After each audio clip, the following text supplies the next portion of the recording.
오늘 설교를 시작하기 전에 지난주에 배웠던 걸 한 번 더 묵상하겠습니다. 기도하는 것은 율법이 주는 권리이자 율법이 주는 의무이다.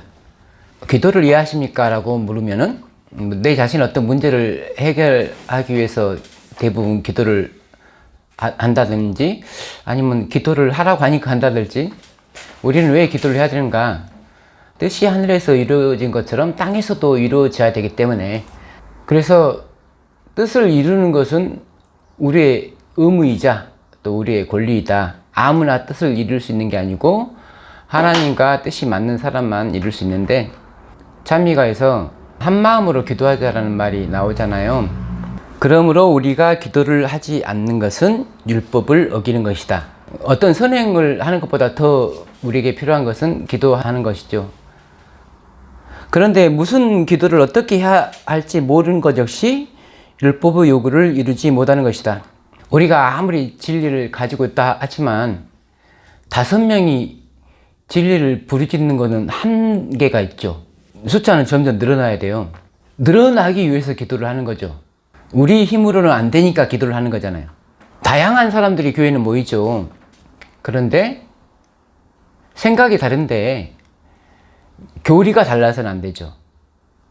진리의 뼈대가 다르면 안 돼요. 살은 다를 수가 있어요. 살 색깔은 우리가 다를 수가 있다고요. 근데 뼈까지 다르면 안 된다고요. 그러므로 내 한마디가 교회에 미치는 영향을 생각해야 돼요. 내 기도가 교회에 미치는 영향을 생각해서 서로 협력해서 선을 이루는 방향으로 말을 해야지, 내가 생각하는데 이런데 왜 다른 사람들이 다르게 생각하지 하고 공격적으로 말을 하면은 그건 어느 집단이나 마찬가지인 것 같아요. 이번 주 혹시 축구 저는 안 봤습니다. 왜냐면 이런 축구는 절대 이길 수가 없는 축구를 하고 있기 때문에 안 봤는데, 여행이죠. 이긴다는 거예요. 여행. 왜 그러면 이길 수 없는 축구를 하냐? 11명이 따로따로 노는데 그건 이길 수가 없는 거예요. 교회가 세상과 싸운다는 건 단체전이에요. 개별적으로 싸갖고 이길 수 있는 게임이 아니고 5명이 하나가 돼야지 이길 수 있는 게임이에요. 뭘로 하나가 되냐? 교리로 하나가 되고 기도로 하나가 되고. 지난주에 바벨론에서 나와야 된다고 했는데 바벨론에서 나오는 이유가 뭔가? 뭐였죠? 예, 성소를 지키기 위하여, 성소 진리를 회복하기 위하여. 우리가 다시 이미 하늘에 있는 성소를 지을 필요는 없죠. 근데 그 성소 봉사를 제대로 성경에 기록된 대로 이해를 하는 것이 우리의 의무다. 이해를 해야지 하나님의 뜻을 이룰 수 있는 도구가 될 수 있다. 성소 진리를 회복해야 하는 이유는 예수 그리스도의 재림을 가능하게 하기 위하여. 그 다음에 진리의 연계성. 하나의 진리를 깨달으면 모든 진리를 깨닫게 되며 하나의 오류에 사로잡혀 있으면 단 하나의 진리도 깨달을 수 없다. 그래서 진리를 아는 물꼬를 틔워주는 게 좋아요. 그 물꼬만 트면 그 다음부터는 계속적으로 진리에 대한 지식이 쌓이고 더 정통하게 되는 거죠. 오늘의 설교 제목은 왕이 오는 길을 예비함. 본문 성경 말씀은 이사야 40장입니다. 너희의 하나님이 이르시되 너희는 위로하라, 내 백성을 위로하라. 우리가 사람들한테 하는 전도는 경고라고 생각합니까? 위로라고 생각합니까? 사실 여러분 성경에 보면은 누구에게 말씀하신 경고라라고, 경고라는 단어가 많이 쓰는데 사실 그것은 히브리어 뜻은 경고가 아니고 부담이란 뜻, 짐이란 뜻이에요. 뭐뭐에 대한 경고라, 하나도 그 경고라는 뜻이 아니고 부담, 이렇게 짐을 싣는 거를 뜻해요. 수고하고 무거운 짐진 자들아 다 내게로 오라 했는데 왜 그럼 짐을 씌워주는 거죠? 우리가 전도를 하는 건 야 너네들 이렇게 살면 안 돼! 라고 하는 경고성 전도처럼 보일 수가 있는데, 우리의 마음 상태는 어떤 상태로 사람들을 전도해야 되냐면 이 사람들을 위로를 해. 수고하고 무거운 짐진 자를 위로할 수 있는 전도가 돼야 된다는 거예요. 외면적으로는 마치 우리가 엘리야처럼 불이 하늘에서 내려서 너네들 잘 불살리기를 원해 라고 말하는 사람처럼 보이지만 같은 경험대의 사람들이란 말이에요. 신앙을 한다는 것은 우리가 어렸을 때부터 예수를 알았고 지금까지 많은 우여곡절 속에 이까지 왔다는 건 우리뿐만 아니라 동료 그리스도인들도 그런 경험을 가지고 있다는 거예요. 우선 당장에 볼 때는 그분들의 신앙이 우리의 마음에 안 들지만 그분들 나름대로 다 고민과 걱정이 있고 다 예수님에 대한 사랑이 있고 그걸 이해를 했을 때 나보다 더 연약한 형제들을 위로하고 싶은 마음이 생기는 거예요. 저 사람은 안 돼 라고 포기하는 마음이 아니라 저 사람을 위해서 예수 그리스도가 돌아가셨구나 라는 심정으로 예수님을 대신해 그 사람에게 위로의 말을 해야 된다는 거죠. 너희는 예루살렘의 마음에 닿도록 말하며 그것에게 외치라. 그 노역의 때가 끝났고 그 제약이 사함을 받았느니라. 그의 모든 죄로 말미암아 여호와의 손에서 벌을 배나 받았느니라 할지니라 하시니라. 전혀 고생 안 했던, 고생과 상관없는 예루살렘에 대해서 우리는 이 말을 한 게 아니고 노역을 했던, 포로로 끌려갔던, 한때 두때 반때 동안 광야에서 너무 고생했던 고생한 교회, 승리한 교회가 아니라 투쟁하는 교회에게 우리는 유래의 말을 전해야 됩니다. 외치는 자의 소리여 이르되 너희는 광야에서 여호와의 길을 예비하라. 사막에서 우리 하나님의 대로를 평탄하게 하라. 여기서 사막이란 말은 히브리어로 아라바입니다. 아라바 하니까 좀 뭐랑 비슷하게 들리나요? 아라비아. 예, 똑같은 어원이에요. 그래서 사막을 뜻해요. 아라비아 사막. 우리가 적발할 때 발하는 것처럼 아라비아 사막 하면 말 그대로 사막 하는 거예요. 그래서 이 아라바에서 아라비아가 나왔습니다. 그래서 히브리 언어로 아라바를 사막이라고 지금 한국 성경에 되어 있는 거예요. 그러면 광야라는 말과 사막이란 말이 여기서 대꾸가 되죠. 광야를 좀 더 잘 이해하게 하기 위해서 사막이라는 표현을 썼어요. 간주하고 황량한 땅을 말하는 거죠. 사람이 없는 땅이에요. 사람이 없는 땅인데 거기서 여호와의 길을 예비하라. 다시 말해서 대로를 평탄하게 하라. 왕은 어디에 있다는 거예요? 어디에 있는지 모르겠지만 사막을 통해서 온다는 거잖아요. 광야를 통해서 온다는 거잖아요. 왕이 와야 되기 때문에 광야를 평탄하게 해야 되는, 사막을 평탄하게 하는 것과 광야를 평탄하게 하는 것 똑같은 뜻이라는 거죠. 지금 광야랑 사막은 서로 교차해서 쓸 수 있는 말이다. 이사야 40장 3절은 우리에게 뭘 지금 요구하고 있는 거예요? 광야에서 우리가 뭔가를 해야 될 것을 지금 말하고 있는 거잖아요. 여호와의 길을 평탄하게 해야 되는 걸. 그런데 이 구절을 70인경에서는 이사야 40장 3절이 어떻게 되어 있냐면 광야에서 외치는 자의 소리여 너희는 주님의 길을 예비하라. 우리 하나님의 길들을 곧게 하라. 지금 우리가 보고 있는 개역 개정과 70인경은 어떤 차이가 나는 거죠? 어떤 차이냐면 우리가 보는 성경은 외치는 자의 소리여 하고 소리여하고 광야하고를 따로 떨어뜨려 놨죠. 근데 70인경은 광야에서 외치는 자의 소리여라겠죠. 개역성경은 소리가 어디서 나든지 상관없이 일만 광야에서 하면 되는 건데 여기 70인역에서는 소리 자체가 광야에서 나와야 되는 거예요. 이것도 우리가 일부 시간에서 알아봤듯이 언어 유희예요. 그러니까 구두점을 어디에 찍냐에 따라서 달라지는데 둘 다 가능한 거죠. 광야에서 외치는 자의 소리가 맞다 아니면 외치는 자의 소리가 맞다의 문제가 아니라 둘 다 가능하게끔 성경은 기록해 놨어요. 성경을 읽을 때 어떤 사람은 A에 포커스를 맞춰서 읽을 수가 있고 어떤 사람은 B에 포커스를 맞춰서 읽을 수가 있잖아요. 그게 다 가능하게끔 성경은 기록된 부분이 많다. 그래서 우리는 광야를 평탄하게 하는데도 신경을 써야 되고 광야에서 외치는 것도 신경을 써야 되고 우리는 둘 다 신경을 쓰면 되는 거죠. 원래 맞소리 사본에서 말하는 거는 외치는 자의 소리여 끊고 광야에서 하고 사막에서를 지금 대꾸하고 있잖아요.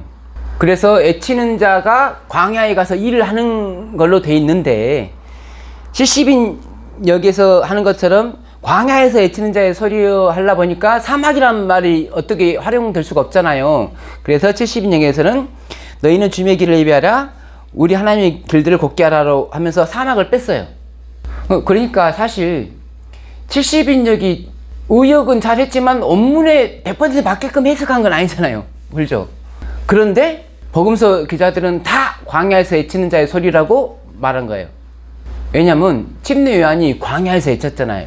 유대의 광야에서 외쳤기 때문에 외치는 자의 소리가 광야에서 하는 것보다는 광야에서 외치는 자의 소리라고 그렇게 70인경을 인용해서 말하는 게 더 합리적이고 사람들이 이미 그렇게 이해를 하고 있기 때문에 우리는 왜 광야에 있는 거죠? 우리가 있는 곳은 왜 광야죠? 우리는 예루살렘에 있지 않잖아요. 우리는 교회 본류에서 벗어나 있잖아요. 우리는 광야죠. 근데 왜 광야에서 예수 그리스도의 재림을 준비해야 되냐고요. 본류에서는 할 수 없기 때문에, 예루살렘에서는 할 수 없기 때문에. 예루살렘 사람들이 오히려 해야 될 일을 광야에서 우리가 하고 있는 거예요. 웃기잖아요.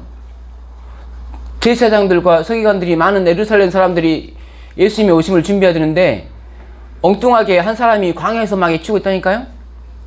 온 우주의 왕이 오시는데 구유에 누워서 등장하는 거잖아요. 침대에 누인 게 아니고. 근데 예수님이 그렇게 오셨는데 그럼 예수님이 종인 우리들이 남들처럼 뭐 좋은 대우 받아가면서 기별을 전한다는 건 참 오히려 아닌 것 같죠? 그래서 번역자에 따라서 일하는 사람의 포커스를 맞춰서 번역이 되기도 하고 일하는 종류에 대해서 일에 포커스를 맞춰서 하기도 된다. 근데 우리는 사람과 일을 동시에 같이 좀 포커스를 맞춰보자. 70인경이 가지고 있는 장점과 맞소리 사본이 가지고 있는 장점을 둘 다 받아들이자. 그 말이에요, 제 말은. 이건 틀렸고 이건 맞고로 이해하지 말자는 거죠. 왜냐면 사도들도 좋게 받아들였기 때문에, 70인경을 좋게 받아들였기 때문에. 개혁성경도 단점을 찾으려면 엄청나게 많죠. 근데 우리가 단점을 보려고 하지 말고 거기서 우리에게 감화를 줄 수 있는 장점을 좀 찾자는 거예요. 누가복음 3장 4절 6절 말씀을 읽어보니까 선지자 이사야의 책에 쓴 바 광야에서 외치는 자의 소리가 있어 이르되 너희는 주의 길을 준비하라. 그의 오실 길을 곧게 하라. 모든 골짜기가 메워지고 모든 산과 작은 산이 낮아지고 굽은 것이 곧아지고 험한 길이 평탄해질 것이요 모든 육체가 하나님의 구원하심을 버리라 한것 같으니라. 이 말은 70인경에 있는 말을 그대로 인용했습니다.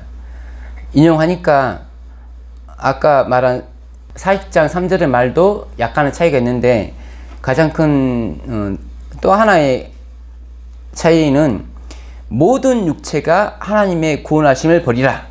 우리 성경에는, 그러니까 우리 성경은 맞소리 사본을 본문으로 해서 번역한 성경이에요. 70인경은 우리는 인정하지 않아요. 우리 개혁 성경은. 그래서 우리 성경은 어떻게 되냐면 40장 5절 여호와의 영광이 나타나고 모든 육체가 그것을 함께 보리라. 40장 5절에서 우리가 개혁 성경을 통해서 볼 수 있는 건 뭐냐면 여호와의 영광이에요. 근데 70인경을 보니까 여호와의 구원이에요. 둘 다 맞다고 생각해요. 자, 그러면 여호와의 영광이 뭔가를 우리가 한번 생각을 해봐야 되죠. 우리가 광야에서 길을 평탄하게 해놓으면 왕이 오시는 거잖아요. 그럼 왕의 오심의 영광을 보는 거잖아요. 왕의 영광을 보는 거잖아요. 성경에서 영광이라는 단어는 하나님이 어떻게 나타나는 걸 보여주는 거죠. 예수님을 볼 때 흠모할 만한 아름다운 것이 없어요. 그래서 외적인 영광을 보는 게 아니고 그 내면에서 풍겨나오는 영광을 우리는 보는 거죠. 하나님을 인정하는 거예요. 우리가 하나님께 영광을 돌린다는 말은 뭐냐면 우리의 생각과 우리의 행실이 예수 그리스도를 닮은 걸 의미해요. 그래서 사람들이 우리를 보고 하나님께 영광을 돌리는 거예요. 그게 우리를 통해서 나타나는 하나님의 영광이에요. 내가 어떤 번역본을 보든지 간에 그 번역본을 통해서 내가 하나님의 뜻을 이해하는 게 중요하잖아요. 언어라고 하는 것은 나의 생각과 사상을 글이나 말로 표현하는 거죠. 아까 마태복음 예에서도 마태는 왜 이렇게 썼을까를 이해하면 그렇게 쓴 이유를 우리가 알 수 있게 되듯이, 근데 이제 그걸 이사야가 썼는데 이사야의 글을 읽은 유대의 랍비들이 그렇게 번역을 해놨잖아요, 그리스어로. 그러면 그분들은 어떤 말을 또 우리에게 해주기 위해서 이렇게 의역을 했을까 또 이해를 하면 되잖아요. 우리랑 굉장히 오랜 세월의 차이가 나지만 그분들도 교회의 일원이고 그분들도 성도라고 생각할 때 그 당시 헬라 문화권에 있는 많은 사람들이 성경을 읽을 수 있게 해주는 분들이잖아요. 번역이 잘 되었든 못 되었든 간에 성경을 접할 수 있는 기회를 주신 분들이므로 나름대로 공로가 있는 거죠. 그래서 그분들 입장에서도 한번 생각해 볼 수가 있고, 이단은 어떤 걸 이단이냐 하냐면 나무 입장을 생각 안 하는 사람들이 이단이 돼요. 자기의 입장만 생각하면 이단이 돼요. 누가복음 3장에서 좀 알아볼게요. 누가복음 3장 후반부에는 예수님의 족보가 등장합니다. 36절을 보면 홍수 이후 세대를 기록할 때 가이나는 아박사스 아들이요 라는 표현이 나옵니다. 근데 이거는 히브리 성경과 충돌하죠. 구약 성경 창세기 10장에서 11장이나 역디브리어 족보를 보면 홍수 이후 아박삿은 바로 셀라를 낳았다고 나옵니다. 즉 히브리 성경에는 가이난이라는 인물이 아박삿과 셀라 사이에 존재하지 않습니다. 사실 성경에 없는 말을 이렇게 70인역을 쓰신 분들은 집어넣는 거잖아요. 없는 말을. 그게 위험하죠. 더하거나 빼면 좀 안 좋은데 우리랑 똑같이 그들도 약간 사상 영감을 가지고 있는데, 축자 영감을 가지고 있는 게 아니라 사상 영감을 가지고 있는데, 그렇다고 해서 거기다가 너무 과도하게 집어넣고 빼고 하면은 단계를 건널수록 사람들은 처음에 원문이 주는 과마에서 벗어나서 다른 과마를 느끼게끔 돼 있죠. 근데 아무튼 누가는 70인역을 100% 신뢰하고 이렇게 쓰는 거예요. 아, 이거는 그러니까 히브리 원문에는 나와 있지 않기 때문에 이 부분을 내가 빼고 쓰겠다가 아니고, 그 당시 사람들이 다 70인경을 읽고 신뢰하고 있기 때문에 누가는 그 신뢰를 무시하지 않는다는 뜻이에요. 아까 말했듯이 우리가 이 성경은 번역이 잘못됐어요 라고 말하면 안 된다고요. 단점을 말하는 것보다 장점을 찾아서 서로 공감대를 형성하는 게 더 중요해요. 가령 어떤 교회 사람들은 신세계역이라는 성경만 보죠. 혹시 신세계역은 어느 교회 사람들이 보는 성경인지 아세요? 신세계역은 본인들 교리 유리하게끔 번역이 됐잖아요. 그럼 문제가 뭐냐면은 어떤 성경에 논쟁점이 있을 때 우리는 개혁 성경을 들고 말할 거고 그분들은 신세계역을 들고 말하겠죠. 그 문제가 뭐냐면은 번역에 따라서 생각이 달라지는 거잖아요. 그 사람들은 그 사람들 나름대로 신세계역이라는 성경에 대해서 충성한 거고, 우리는 우리 나름대로 우리 성경에 충성을 한 거고, 그 문제가 있는 거잖아요. 그래서 사실 재림교회가 제대로 된 건 뭐냐면은 굳이 성경을 우리 나름대로 번역하지 않은 거예요. 그런 문제가 생겨요. 그냥 있는 거 그대로 놔두고, 성경은 이렇게 돼 있어요. 10개의 구절이 있으면 내가 한 군데를 오해해서 다르게 번역을 할 수 있을지라도 다른 9군데에서 그건 잘못된 번역이라고 말해줄 수 있는 게 성경이란 말이에요. 진리가 따로따로 존재하는 게 아니라 진리가 서로 유기적으로 날실과 실실로 돼 있기 때문에 틀리면 태가 나게끔 됐어요. 가령 누가복음에 오늘 내가 나와 함께 낙원에가 있으리라 그렇게 틀리게 번역이 됐어도 그대로 놔두고 우리는 성경의 다른 구절을 가지고 그것이 왜 잘못된 번역인지를 말할 수가 있단 말이에요. 굳이 신세계역이라는 성경을 따로 만들었고 개혁 성경이 틀렸으니까 이렇게 이걸 믿습니다라고 말할 필요가 없다고요. 그래서 사실 전도법에 있어서 뭐 나무 종교단체 좀 말하기 그렇지만 전도법에 있어서 우리가 기존에 나와 있는 번역본을 100% 무시하고 새롭게 어떤 걸 하면은 그건 또 다른 이단을 만드는 것뿐이라는 거죠. 그런데 사도들은 누가는 그런 방법을 택하지 않고 기존에 있는 잘못됐을지 모르는 번역을 그대로 인용해서 그냥 하는 거예요. 그러므로 자, 생각해 봅시다. 축자 영감을 주장하는 사람들한테 뭐가 문제가 되냐면 분명 히브리 성경에는 가이난이 없어요. 근데 누가는 가이난을 썼죠. 이게 축자 영감으로는 설명할 수 없는 거예요. 이거는 내가 하나님께 내 생각이 감동받았다는 거지 내 연필이 감동받았다는 뜻이 아니란 말이에요. 축자, 글자가 영감을 받았다는 거예요. 사상, 내 생각이 영감을 받았다는 거잖아요. 아까 그 마태복음 27장에 있는 말도 축자연감을 믿는 사람들은 억지로라도 끼워 맞춰갖고 그걸 정당화를 시키는 거고, 우리는 마태의 생각을 이해하려고 하는 거고, 사상인감은 뭐냐면 마태의 생각을 이해하려고 하는 사람들이고, 축자연감은 마태의 글자를 이해하려고 하는 사람들이고, 아까 말했듯이 언어라고 하는 것은 생각이나 사상을 말이나 글로 전하려고 하는 거기 때문에 우리가 이해하고자 하는 것은 뭐냐면 마태의 생각과 사상이란 말이에요. 근데 축자연감은 마태의 글자를 이해하려고 하는 거예요. 그럼 문제가 생기죠. 그래서 70인경이 맞다, 맞소라가 맞다의 문제가 아니고, 누가는 그냥 그 당시 사람들이 이해하는 대로 그걸 존중해서 이렇게 썼구나 로 이해하면 돼요. 굳이 70인경을 보는 사람들한테 이거 틀렸으니까 뺄게요 라고 안 했다고. 그게 복음을 전파하는데 더 안 좋기 때문에 이들이 이해하는 그대로 놔두고 복음을 전했다고요. 아까 일부 시간 알아보듯이 마태도 이거 70인경 틀렸어요 안 했어. 안 했는데 에레미야를 끄집어내면서 이들도 이해시키고 70인경도 보호해주고 존중해주고.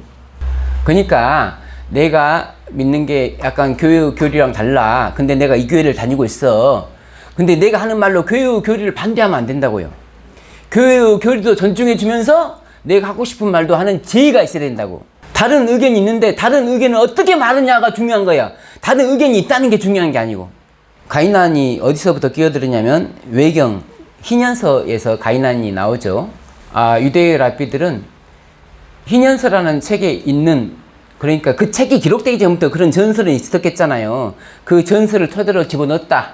자세한 내용은 거기 글씨 다 읽어보시면 되고요. 그래서 명백히 70인경은 잘못됐죠. 명백히 잘못됐어요. 근데 잘못된 것을 잘못됐다고 안 지적하는 게 더 중요하다고요. 왜냐면 그게 큰 쟁점이 되는 건 아니니까. 나중에 이제 엄청 머리가 좋은 사람이 왜 틀려라고 할 때 그때 이제 말하면 되죠. 자, 이사야 사역정에서는 소리가 몇 번 나오냐면 외치는 자의 소리가 나오고 6절에 말하는 자의 소리가 나오고, 말하는 것과 외치는 것 차이. 말하는 건 그냥 말을 하는 거죠. 외치는 건 더 크게 말하는 거죠. 9절에 보니까 아름다운 소식을 시온에 전하는 자, 그 다음에 아름다운 소식을 예루살렘에 전하는 자. 이건 대꾸인데 반복적으로 해서 예루살렘이나 시온이나 같은 문구라는 걸 지금 말해주는 거예요. 복음은 어디다 전하느냐? 예루살렘에다 전하는 거예요. 지금 예수 그리스도가 오신다는 소식은 누구한테 전해야 되냐면 예루살렘에 성소를 가지고 있다고 자부하는, 성소 진리를 가지고 있다고 자부하는, 그렇지만 가지고 있지 못하는 교회에게 전하는 거예요. 예수님은 어디로 오냐면 교회로 와요. 교회로 왜 오시는 거예요? 교회를 심판하기 위해서, 다스리기 위해서. 자기 백성이 교회에 있잖아요. 자기 백성에게 오는 이유가 자기 백성을 심판하기 위해서, 다스리기 위해서, 구원하기 위해서 온다고요. 근데 그 구원의 소식을 누가 말하냐면 광야에 있는 사람들이 말하더라는 거죠. 우리가 뭐 광야에 지금 있는 게 아니잖아요. 육적으로, 영적으로 광야에 있는 거지. 그래서 이거 그러면 영적으로 어떤 의미일까? 사마에서 하나님의 대로를 평탄하게 하는 건 뭘까? 영적으로. 그래서 6절 보니까 말하는 자의 소리에 이르되 외치라 대답하되 내가 무엇을 외치리이까? 그래서 우리는 외치는 자의 소리인 거예요. 하니 이르되 모든 육체는 풀이요 그 모든 아름다움은 들의 꽃과 같으니 푸른 마르고 꽃이 시들면 여호와의 기운이 그 위에 불미라. 이 백성은 실로 풀이로다. 하나님을 믿는 백성들이 풀이라고요. 그냥 말라 죽는 풀이라고요. 우리는 그걸 이해해야 돼요. 교회는 불쌍한 사람들의 모임이에요. 아무것도 모르는 사람들의 모임이에요. 아까 스가랴에서 백성을 어떻게 표현합니까? 잡아 죽일 양들이라 하잖아요. 잡아먹을 양. 양을 키우는 목적이 뭐냐면 양 잡아먹으려고 키우는 거예요. 양과 함께 행복하게 살려고 키우는 게 아니고, 이 백성들의 마지막 때의 백성들의 상태가 그렇다고요. 이 백성은 풀이구나. 풀은 마르고 꽃이 시들면 말라 죽고 시들어 죽는 풀이구나. 이 백성들에게 전할 기쁜 소식이 뭐냐면은 1번은 너네들은 풀이야 라고 말해주는 거고, 2번은 풀은 마르고 꽃은 시드나 우리 하나님의 말씀은 영원히 서리라 하라. 그래서 우리가 사막에서 대로를 평탄하게 하는 거는 영적으로 뭐냐면 하나님의 말씀을 회복하는 거예요. 광야에서 외치는 자의 소리는 뭐냐면 하나님의 말씀을 회복하는 거예요. 왜 광야에서 해요? 예루살렘에서 못하니까. 아름다운 소식을 시온에 전하는 자여 너는 높은 산에 오르라. 아름다운 소식을 예루살렘에 전하는 자여 너는 힘써 소리를 높이라. 두려워하지 말고 소리를 높여 유다의 성읍들에게 이르기를 너희의 하나님을 보라 하라. 보라, 주 여호와께서 장차 강한 자로 임하실 것이요 친히 그 팔로 다스릴 것이라. 보라, 상급이 그에게 있고 보응이 그의 앞에 있으며. 여기까지 읽었을 때 말씀드렸듯이 예수님께서 오시는 이유는 다스리시려고 그리고 심판하시려고. 상급과 보응, 상 줄 사람한테는 상 주고 갚을 사람한테는 갚고. 그는 목자같이 양떼를 먹이시며 어린 양을 그 팔로 모아 품에 안으시며 젖먹이는 암컷들을 온순히 인도하시리로다. 너희가 거듭난 것은 썩어질 시로 된 것이 아니요 썩지 아니할 시로 된 것이니 살아있고 항상 있는 하나님의 말씀으로 되었느니라. 우리는 말씀으로 거듭난 사람들입니다 라고 베드로는 지하들에게 말하고 있습니다. 뭘로 거듭나야 된다고요? 말씀으로. 근데 보통 거듭났다는 사람들이 자기 생각으로 거듭을 많이 나죠. 말씀으로 거듭나는 게 아니고, 말씀이 내 생각을 바꿨을 때 나는 새로운 사람이 되는 거예요. 그러므로 모든 육체는 풀과 같고 그 모든 영광은 풀의 꽃과 같으니 풀은 마르고 꽃은 떨어지되 오직 주의 말씀은 세세토록 있다 했으니 너희에게 전한 복음이 곧 이 말씀이니라. 복음은 능력이 있죠. 다시 말해서 말씀은 능력이 있어요. 어떤 능력이냐면 우리를 변화시키는 능력이 있어요. 교회가 바뀌어야지 예수 그리스도가 올 수 있는. 그러므로 우리가 복음으로 하나 되고 복음으로 변화되는, 변화라고 하는 것은 날마다 되는 거예요. 날마다 새로운 거예요. 나는 성경 읽은 만큼 읽었으니까 더 안 읽어도 된다가 아니고, 성경을 날마다 읽는데 날마다 더 새로워, 성경이. 우리 이번 주에 그런 경험 안 해보셨어요? 스가랴서를 내가 지난주도 읽고 이번 주도 읽었는데 어떻게 읽을 때마다 새로워져요? 신기하죠? 예수 그리스도 속히 오심에 대한 성수지를 깨닫고 책을 써서 사람들한테 전하고 유튜브를 이렇게 하고, 어저께 저녁에 보니까 이제 일주일에 13명이 보셨는데, 우리가 처음에 첫 설교를 내보냈을 때 130명 정도가 보셨는데, 어때가 이제 하다 보니까 어떨 때는 몇백 명, 어떨 때는 몇천 명 하다가 이제 보통 20명 정도, 20명 이상이 항상 보는데, 지난번에 바벨론에 대한 설교를 좀 강하게 했죠. 세린교회가 바벨론인데 거기 개도 있으면 죽습니다 나오세요. 그때 좀 많이 떨어져 나가셨어요. 우리 기별이 많은 사람들한테 기분 좋은 기별은 아니에요.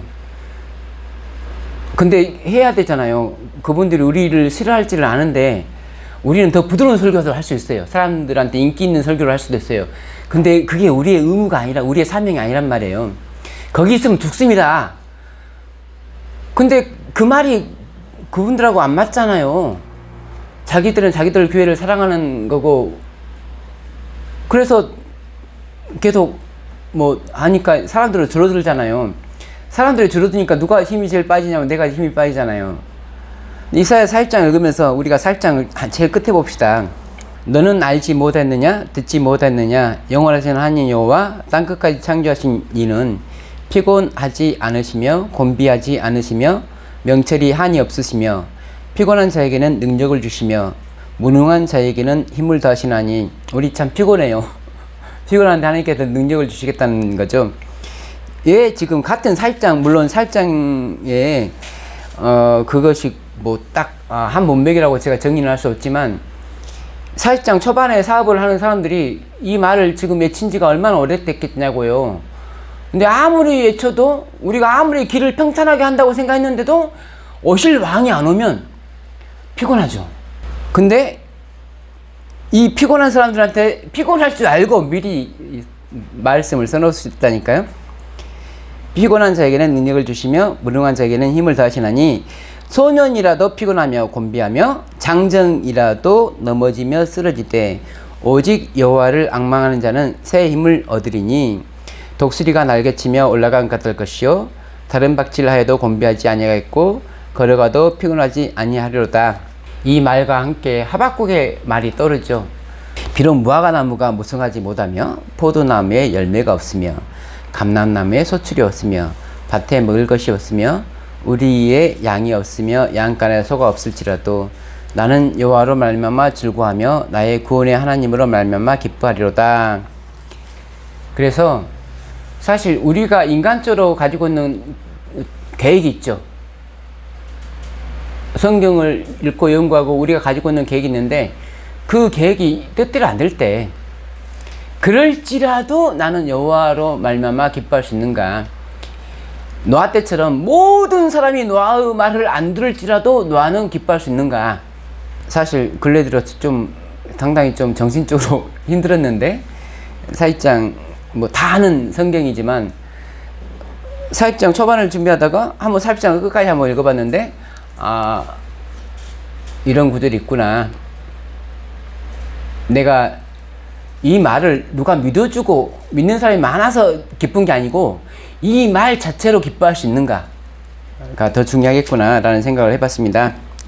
열왕기하 5장 20절로 4절. 아람 왕의 군대장관 나아만은 그의 주인 앞에서 크고 존귀한 자니 이는 여호와께서 전에 그에게 아람을 구원하게 하셨습니다. 그는 큰 용사이나 나병 환자더라. 전에 아람 사람이 떼를 지어 나가서 이스라엘 땅에서 어린 소녀 하나를 사로잡음에 그가 나아만의 아내에게 수종들더니 그의 여주인에게 이르되 우리 주인이 사마리아에 계신 선지자 앞에 계셨으면 좋겠나이다. 그가 그 나병을 고치리다 하는지라. 나아만이 들어가서 그의 주인께 아뢰어 이르되 이스라엘 땅에서 온 소녀의 말이 이러이러하더이다 하니. 제가 이 말을 지금 인용하는 이유, 이스라엘에서 끌려온 소녀는 일단은 기분이 안 좋죠. 끌려왔잖아요. 기분이 안 좋아요. 근데 자기 주인이라는 사람이 문둥병에 걸렸어요. 그러면 어떤 생각을 해야 되냐면 내가 그럴 줄 알았다. 누가 감히 하나님의 백성을 끌고 오고 이렇게 나쁜 짓을 많이 하니까 너희들은 지금 천벌을 받고 있는 거야. 하나님 감사합니다 라고 하는 게 정상적이잖아요. 자기를 끌어온 사람에 대한 뭘 느끼는 거예요 지금? 아, 여 성경에서요? 네. 그렇죠. 안타까워. 그렇죠. 예. 자기 원수인데 지금 사랑하는 거잖아요.